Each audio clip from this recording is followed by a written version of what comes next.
let's look at the original name of Washington, D.C. Back before it was known as Washington, D.C., this land on 7 hills had a name. What was that name? Rome. No kidding. You can look this up. Rome, Maryland. And this is probably old news for some of you. I did not know this until the other day.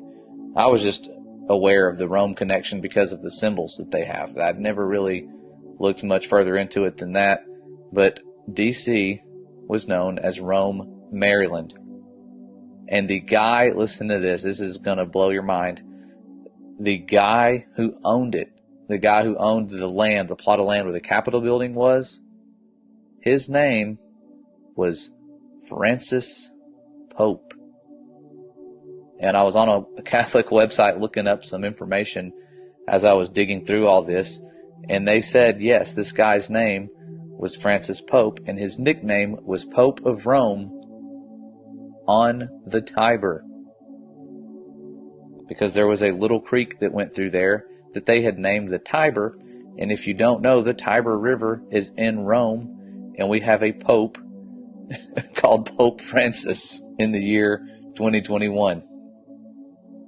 You cannot make this up.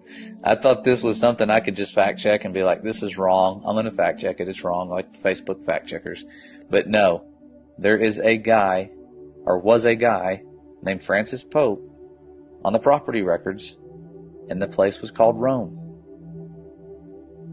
That's not where it ends. It always gets deeper and deeper.